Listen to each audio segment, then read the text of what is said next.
If you had asked Miranda 1 year ago whether she believed in curses, she would have shrugged and said no. She was a grounded individual, an architecture graduate working on a new renovation project in the old quarter of Scarlet Vale City. But recently, she'd found herself spiraling into repeated episodes of sleep paralysis, or what her Vietnamese grandmother once called bong da. Initially, she considered it just a medical phenomenon. She read the typical articles. It happens when a person transitions between stages of wakefulness and REM sleep, leaving them conscious yet paralyzed. Terrifying, but fairly well documented. Yet something about Miranda's episodes felt different. She didn't just sense a weight on her chest, she saw it, a half-formed shape with elongated limbs and a face forever shrouded in murk, leaning over her bed. At times, she heard hissing, and the air grew cold. These experiences drained her, leaving her petrified to sleep. She told her coworker Nathan about it in passing. He teased her gently, attributing it to stress or overwork. Her friend Camila suggested therapy or sleeping pills. But deep inside, Miranda couldn't shake the impression that these episodes carried a deeper, more sinister weight. After all, the presence haunting her at night seemed personal, as though it recognized her. Her sense of dread spiked when she found an anonymous letter in her mailbox with no postage, just her name scrawled in black pen. Inside was a note: "It's not just in your head. The nights have chosen you." She felt her chest tighten reading it. Who wrote this? And how did they know about her night terrors? The question lingered, overshadowing her daily routine. But curiosity bubbled up in equal measure. Something about her grandmother's old folk tales about bongda, the mention of dark spirits or curses, nudged her to investigate. She wondered if these nightmares might be part of an ancient hex. Or was that notion too outlandish in modern times? Yet each time she closed her eyes to sleep, the shape returned. Heavier, more visceral. In the hush of 3 a.m., she felt intangible claws pressing on her shoulders, restricting her breath. She'd awake, heart hammering, drenched in sweat, silently pleading for it to end. That's how her journey began, unraveling the terrifying rumor that her dream-walking tormentor was not just a random phenomenon, but a manifestation of a cursed lineage older than her grandmother's legends. And if she failed to break it, it would devour more than just her nights. It might claim her life. Miranda grew up hearing snippets of bedtime stories from her grandmother, old Vietnamese lore about evil spirits that pressed on people's chests at night. She never fully believed them as a child, chalking it up to an older generation's superstition. But now, desperation drew her to revisit that cultural tapestry. She telephoned her elderly aunt, who lived a few hours away, asking for details about bongda. The aunt's voice faltered as she recounted her own experiences in youth, half-lucid nightmares of suffocating shadows. She recalled a rumor that some families carried an inherited debt with the spirit world, leading to repetitive episodes of sleep paralysis beyond the normal medical definition. Spooked yet intrigued, Miranda dug deeper, searching obscure forums. She stumbled upon references to a dark wait or night crusher, reported not just in Vietnam but across cultures, each telling of an incubus-like entity. However, a handful of posts referenced bongda lineage curses specifically. One user claimed their entire maternal line had faced horrifying nocturnal assaults until someone performed a rare dispelling ritual. Another claimed to have lost 2 siblings to the cursed dream, after which they died in their sleep. Hearts inexplicably stopped. She shuddered reading these stories, each more alarming than the last. The more she read, the more she recognized parallels with her experiences. The feeling of an invisible force, the sense that each episode grew stronger, the intangible presence that seemed to single her out.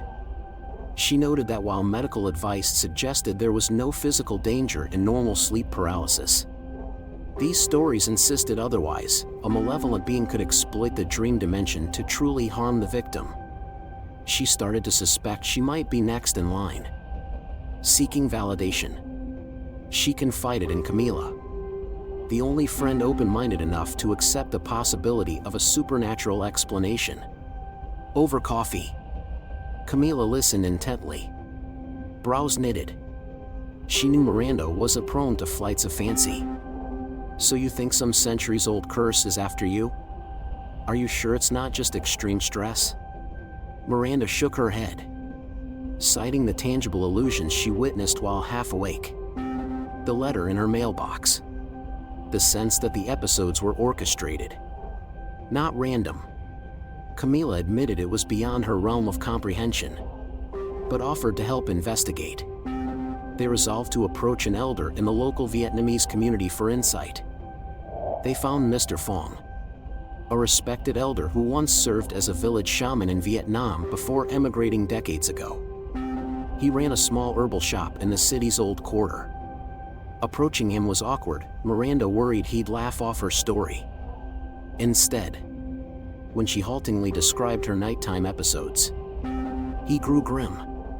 He recognized Bongda from decades of old country lore and recounted a series of curses once rumored to be placed on certain families who offended powerful local spirits or inadvertently disrupted sacred ground. Such curses manifested as a shadow that pinned victims in their sleep.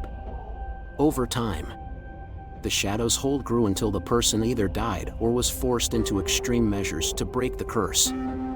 He asked if Miranda's maternal line had any known spiritual feuds. She admitted she knew little about her grandmother's early life. Mr. Phong nodded, explaining that with modern diaspora, many families lost track of old spiritual obligations.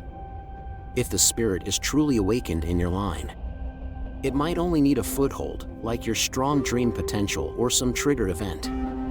A curse that never got fully laid to rest.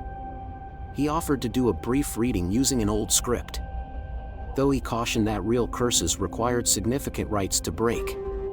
In his back room, by candlelight, he burned incense and chanted softly in Vietnamese, occasionally sprinkling salt on a small clay statue. He then questioned Miranda about recurring symbols in her nightmares, or if any family heirlooms might exist. She recalled a jade pendant from her grandmother, rumored to be protective but lost after a house move. Mr. Phong frowned, suspecting that pendant might have been a protective charm. Without it, the curse had free reign. He recommended she find it or attempt an equivalent protective artifact. He also insisted that if the episodes escalated beyond typical Bongda, immediate exorcistic steps were necessary. Leaving the shop, Miranda felt a mixture of relief, someone believed her, and dread. If her family's lines had offended some spirit, how to appease it now? Worse, the shadow might not be a mindless ghost but a cunning presence, picking the moment she's vulnerable to strike. She resolved to intensify her research, compile a plan for warding or banishing. Camila, spooked but loyal, said she'd help. Yet they had no idea how quickly the curse would accelerate. That night, the presence attacked with an unprecedented ferocity. Miranda drifted off, lulled by exhaustion, only to find herself pinned within minutes. She was half aware of lying in bed, arms stuck at her sides, breath stifled. The figure materialized on top of her, a silhouette of shifting darkness. This time, it had more definition, elongated fingers pressed against her chest, a mouth parted in a silent hiss. She felt an actual weight crushing her sternum. She tried to scream but managed only a muffled moan. Terrified, she locked eyes with the shape, noticing glimmers of red deep within its black pupils. Then a voice, inside her head, spat out in broken Vietnamese, "Your bloodline owes a debt. I come to collect."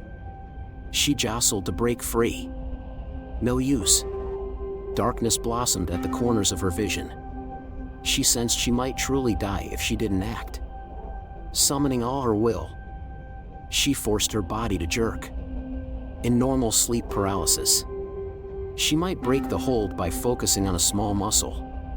But this felt supernatural, requiring a mental shriek of defiance. At last, her body snapped awake, the shape dissolving with a furious shriek.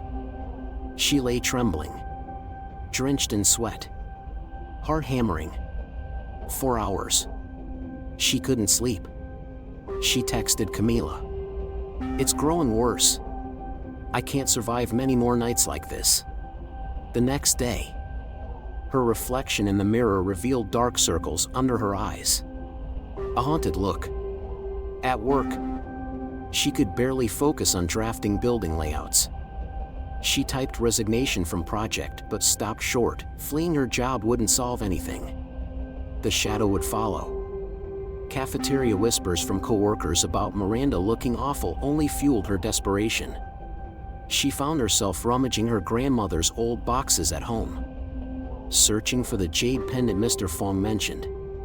No luck. She cursed the day she'd lost that relic. Meanwhile, the hush in her apartment thickened.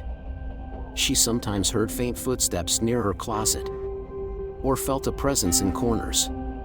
Sleep became an enemy.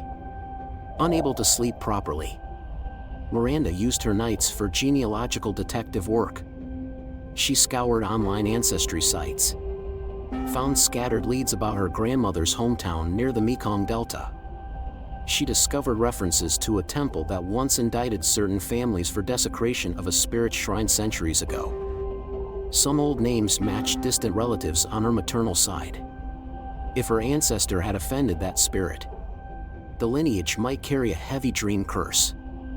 In frustration, she turned to an international Facebook group for diaspora from that region. A kind older woman recognized Miranda's family name, confirming rumors of an old temple in which young men died under mysterious circumstances. She mentioned that local lore claimed a caretaker spirit known as Ma Bong, invoked to protect the temple. If certain rituals were ignored, it unleashed nightmares on the descendants. The older woman typed that only a direct trip to the old temple or a cleansing rite performed by a spiritually strong descendant could break the chain. But she warned the shadow might fight back fiercely if threatened. Miranda realized she faced a crossroad: remain passive, letting the shadow intensify each night until it possibly kills her, or attempt a perilous cleansing. She messaged Mr. Fong about it. He concurred, saying her best bet was a ritual calling upon the offended spirit for forgiveness, typically requiring traveling to the original site. However, traveling to the Mekong Delta wasn't feasible on short notice. Alternatively, a local replication might be attempted, but success was uncertain. Camila urged her not to go alone. They devised a plan to replicate the original temple's setup in a remote area near the city.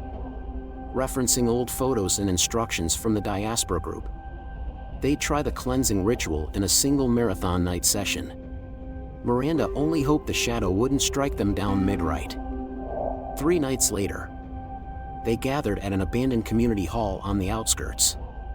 Mr. Fong joined them, bringing incense, salt, and symbolic offerings. Camila set up dim lights in a small shrine area reminiscent of the Mekong Temple's layout: water bowls, a clay idol representing the caretaker spirit, candles, and joss paper.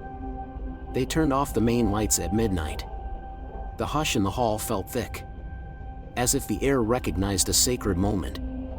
Miranda stepped to the makeshift altar, voice quivering as she recited lines from the forum posts and diaspora instructions, apologizing for her lineage's offense, offering sincerity, begging for release from the curse.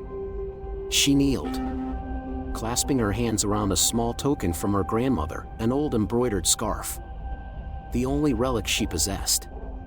The hush roared. The overhead candles flickered violently. A faint swirl of blackness coalesced in the far corner, intangible shape forming. Mr. Fong lit incense, chanting softly in Vietnamese. The swirl advanced, revealing the same monstrous silhouette from Miranda's nightmares. It hissed, stepping closer. Camila stifled a gasp. The entity's presence overshadowed the candlelight. They pressed on with the prayer. Then, to their horror, the swirl parted to reveal faint illusions of human faces, possibly ancestral spirits. Each looked sorrowful, chained by black threads emanating from the shadow's body. Miranda tried to remain calm, reading out the final lines of the apology. She expected the spirit caretaker to accept or show a sign. Instead, the hush crescendoed. The shadow roared. Candles snuffed out. A wind blast knocked them all to the floor. The shadow's shape lunged at Miranda, intangible claws scorching her arms. She screamed in real pain. A searing heat. Mr. Fong cried for them to keep chanting, but the hush hammered them, the shadow dissolving the small shrine. The clay idol shattered. In seconds, the swirl receded with a mocking hiss, leaving them battered and the hall's floor singed. The hush vanished, replaced by normal silence. The entire attempt ended in chaos. Shaken, they realized the caretaker's spirit or the dream shadow was too enraged to accept a mere apology. Possibly the curse demanded something more drastic, a direct confrontation on the dream plane or an offering of ancestral debt. Miranda's arms ached, marred by faint burn-like marks. She realized time was short. The shadow had tasted her life force, growing bolder. In the aftermath, Camila grew determined to protect Miranda, feeling guilty for not believing her more earnestly at first. She insisted on staying overnight in Miranda's apartment, hoping her presence might disrupt the shadow's hold. The first night, as they dozed in the living room, nothing happened. But the second night, around 3 a.m., Camila woke to find Miranda pinned on the sofa, eyes wide with terror, mouth open in a silent scream. The hush pressed down. Camila tried shaking her awake, but an invisible force pinned her arms too. A swirl of blackness emanated from the corner, forming the shadow's head. Camila physically felt a coldness radiate, her breath turning shallow. Desperate, Camila recited Mr. Fong's protective lines. The hush parted enough for Miranda to gasp. Half waking, the shadow hissed, retreating into the corner. In that moment, Camila realized the entity might kill Miranda if she left. She also recognized it seemed threatened by Camila's interference. She decided to remain indefinitely, bunking with Miranda. Over days, tension soared. The shadow attacked almost nightly, each time requiring Camila's intervention. The dream entity even started stalking Camila's own half-slumber states, whispering, "She is mine, not yours. You cannot save her." One dreadful dawn, Camila woke to intense chest pressure. She glimpsed the shadow not on Miranda, but straddling her own body. She let out a strangled cry, pinned immobile. Miranda, half lucid, tried to help.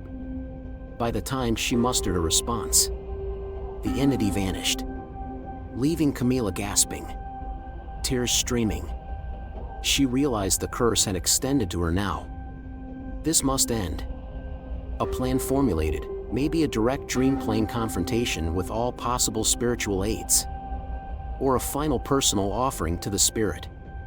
She wondered if she should sacrifice something dear, her own dream essence, to free Miranda. At her wit's end, Miranda reconnected with a distant cousin, Nadia, who had left Vietnam recently but carried significant knowledge of old curses.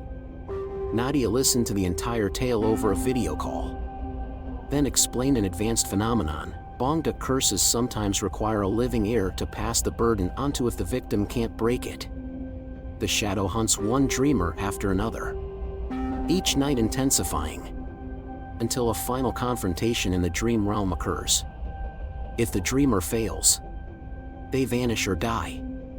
If they attempt to pass it on forcibly, the entity might shift to another relative or friend. Miranda realized with horror the shadow might be attempting to replicate exactly that, forcing her to pass the curse to someone else. She recalled the nightmares in which the figure spoke, "Your family's debt remains." Could it be that the entity sought to keep the cycle alive? Nadia offered a separate solution, a reverse induction, pulling the entity fully into the waking world so it's vulnerable to physical destruction or banishment. But that required a precise method and an object strong enough to hold a spirit for a short time. Mr. Fong concurred this was possible but extremely risky. If they failed to properly contain or destroy the shadow in that short window, it might roam free in daylight. Unstoppable. The group, now including Camila and Nadia, decided it was worth a final gamble. They set the date for the next lunar eclipse, 2 weeks away, where the boundary between worlds was rumored to be weaker, ironically aiding them to force the shadow across. They'd trap it in a spirit jar or obsidian mirror, then break it or burn it. Each day leading to the eclipse, they prepared mentally, memorizing incantations. Miranda dreaded every sunset, her arms showing fresh bruises each morning, proof the entity's nightly visits were intensifying. At last, the lunar eclipse arrived. The group assembled in a deserted clearing outside the city, near a shallow pond. They formed a circle, setting up candles, bowls of purified water, salt lines, and a large, polished obsidian mirror. This mirror, Mr. Fong insisted, was used in old spirit binding ceremonies. The hush was palpable in the clearing, the moon overhead tinted red by the earth's shadow. Miranda, in the circle's center, was the bait. She recited the chant to provoke the entity into crossing fully. As the incantation echoed, the hush soared, wind rattling the trees. The red moon glowed ominously. Miranda's phone beeped with a single message, "I come." Then black shapes swirled at the clearing's edge, forming the silhouette from her nightmares. It advanced, arms elongated. The group maintained the circle, chanting a line instructing the shadow to step forward. The hush battered them, extinguishing half the candles, relit new ones. The shape hissed, as though suspicious of the trap. Miranda forced a calm facade. Though her heart hammered, she addressed the shape in shaky Vietnamese, apologizing for the ancestral offense, pledging reparation if needed. The shape sneered, as much as a swirling darkness can. Then, obeying the incantation's lure, it slid across the boundary of the circle. They felt reality warp, the hush nearly deafening. Mr. Fong barked the final phrases, bound by mortal will, anchored in mirror's reflection. "Appear now in flesh." The shadow contorted, letting out a mental screech that hammered each participant's mind.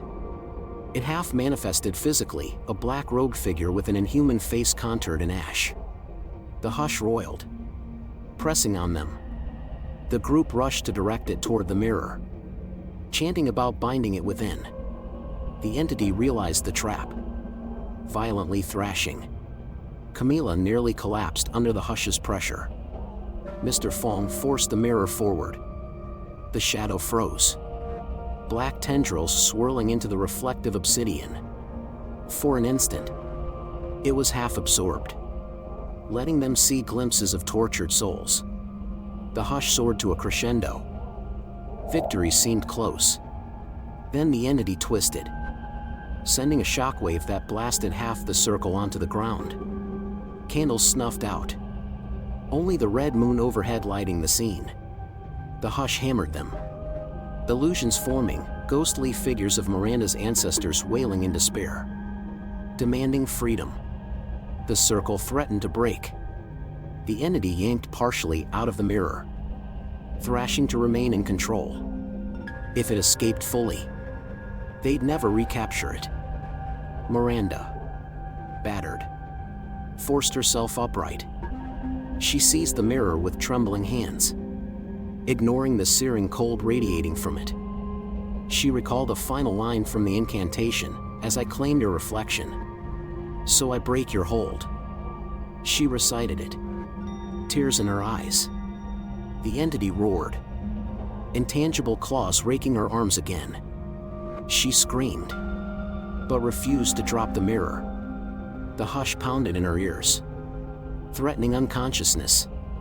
Camila and Nadia revived enough to complete the last lines, chanting them repeatedly. The shape screeched, the hush abating slightly. The blackness swirled deeper into the mirror's reflection, forming a terrifying visage. The group realized they must break the mirror immediately. Mr. Fong grabbed a hammer from the ground. In a final flash of will, he brought it down on the obsidian. The mirror cracked with a thunderous crunch, shards flying. A hideous wail reverberated, the hush snapping like a taut cord.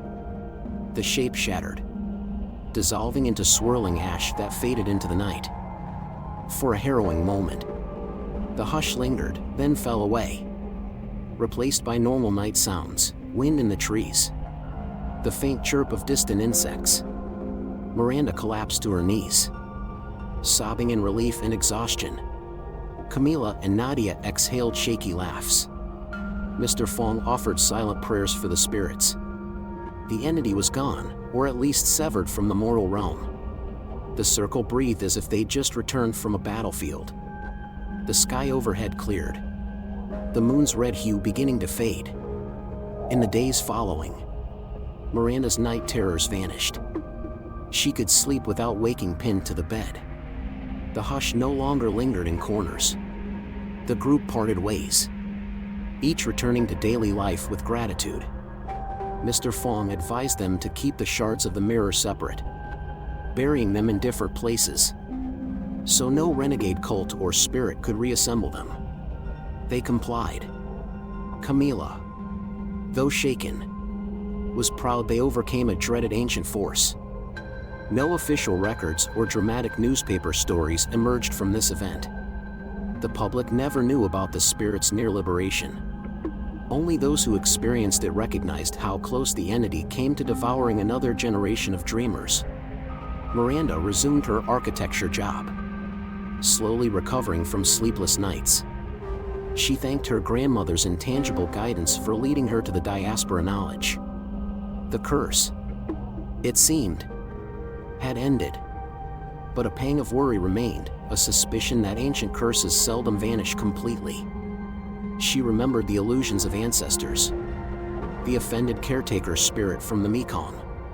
Perhaps the successful banishment was only partial, or the spirit might reemerge if new transgressions occurred. She told herself not to dwell on it. She deserved peace after so much turmoil. She embraced restful nights, even carefully exploring her dream lucidity again, albeit timidly. Months passed with calm. Then, one autumn evening, as Miranda prepared for bed, she found a single black shard on her nightstand, an obsidian mirror shard. Impossible, because she had personally buried all pieces miles away.